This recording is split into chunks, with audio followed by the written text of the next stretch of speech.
Hi everyone, I'm Kyla Mariel D. Aleria and today I'm going to share my story. When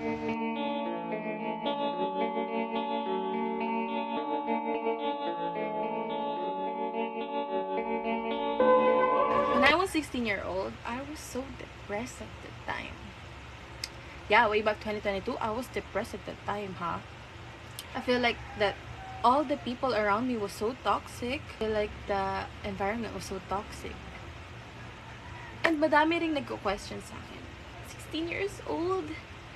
And you're feeling that way? Oh my God, sorry po. Meron po tayong different perspectives, but don't you ever question that person na may pinagdadaanan.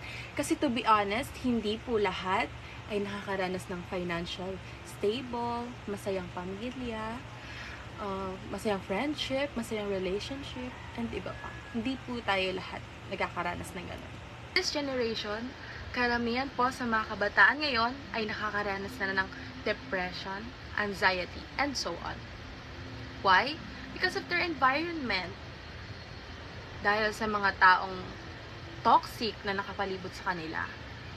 Dahil ang mga kabataan ngayon, kung ano po ang nakikita nila, ay yun na rin po ang na-adapt nila. Let's compare now sa noon. Noon, we have freedom, masaya tayo, parang walang problema. But now, konting pagkakamali mo lang, i-call out ka na agad ng tao. I don't know, but that's the truth. That's the fact now. You can't believe this, guys. When I was in the first episode, when I was in that time, ang ginawa ko nung first is nag-inom ako. It's not advisable, guys, but nag-iinom ako nun. I do alcohols, smoking, but not do drugs. I don't do drugs. I don't do that. I don't do drugs, guys. But it's not advisable, ha? It's not advisable, guys. This is the first thing I do when I was depressed. Kasi gusto ko malesen lahat. I think, malilesen lang lahat to pag nilapagan nyo ako ng maraming alak dyan. But no, it's not advisable, guys. Hindi mo malalabas yon. Maiiyak mo lang siya, pero andun pa din siya. Magkakasakit ka lang. Ganun ang mangyayari. So, the first thing to do is don't do alcohols, guys. It's not advisable. Mas mabuti pang mag-go ka sa church kaysa mag-alcohol ka kasi it's not partying, it's not helping. Nung napansin ko talaga na kahit depressed na ako, napansin ko na hindi na tama itong ginagawa ko. Like, parang feel ko ang sama-sama ako ng bata noon, that time. Kasi, yeah, 16-year-old and you're doing that, diba? Parang, it's not appropriate with your age.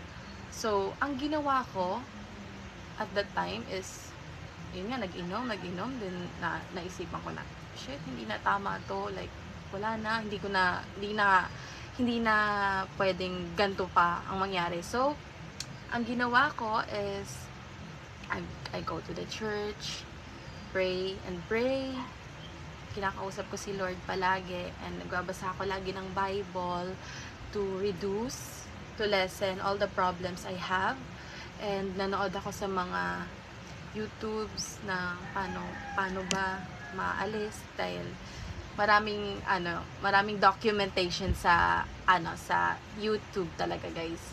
Nanood ako doon. And then nag-unwind ako with my friends because my friends is still there for me when I was in depressed episode. And yeah, nag-unwind ako with friends. Walang alcohol, walang anything. Iniyak ko lang ng ako lang. Iniyak ko lang with my friends. Iniyak ko lang na ako. Ganon. Walang alcohol and anything. Walang ganon, guys. And yon, nag-church lang ako na nag-church. Kada Sunday, nag-church ako. Even hindi Sunday, minsan, pag I don't have time, I just want sa kwarto lang, nanonood na lang ako ng mga misa, and nagpapatugtog ako ng mga Christian song para lang malesen lahat ng bad vibes sa paligid ko. And yun nga, nag-unwind ako with my friends. We go vacation on Cavite, and yes, dun ko nalabas lahat ng sama ng loob ko dahil hindi ko na talaga kaya. I need to push away all the problems, and super hirap ng na yon. More than 1 month ako bago makarecover. And yeah, finally now, I'm so okay. And masaya ako. Masaya na ako ngayon. Pag may konting problem, inaagapan ko na agad. And I don't do alcohol na din, guys, ha. I don't do anything bad na din. Parang I'm focused to church, to my schools, to my family, to my friends, and so on. Yun lang, guys. Para sana ganun din yung sa mga nakakaranas ngayon, ganun din yung ma-feel nyo. You need to adopt this. You need to avoid all the problems. Don't let sadness haunt you, guys. That's it. And sa mga nakakaranas ng ganito, like depressed episodes, anxiety episodes, you need to believe yourself. If you want to help yourself, believe yourself, guys. Self-believing is the foundation to achieve your goals. You need to move forward with optimism, even at the darkest times, guys. Hope can light a way. As nakaranas ng gantong episode, my advice to avoid this kind of situation is believe in yourself. That's the number one. And second is boost your confidence, because confidence is the key. If you have friendship problem, if you want to other people makes you happy, choose the right circle, and yeah, find someone who loves you very much. Tanggap ka ng tanggap ka ng sobra. And then communicate with your family. Yeah, open, be vocal to your family. That's it. Para lang malabas mo lahat ng nararamdaman mo at hindi maipon. Kung hindi na talaga kaya, you can go unwind. Mag-schedule ka ng retreat, because retreat is a very helpful thing, guys, ha. Sa totoo lang, nanood ako ng mga retreat videos. Yes, it's a very helpful thing dahil pwede mong malabas lahat ng sama ng loob mo, lahat ng hinanakit mo sa puso. Tutulungan ka ng mga tao doon.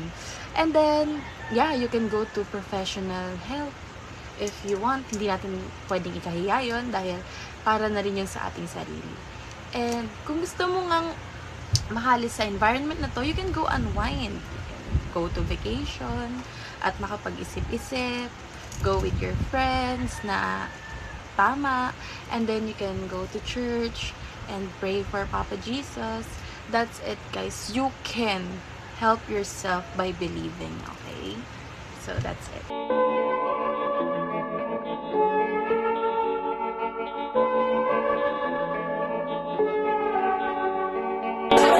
If you dance, I'll dance.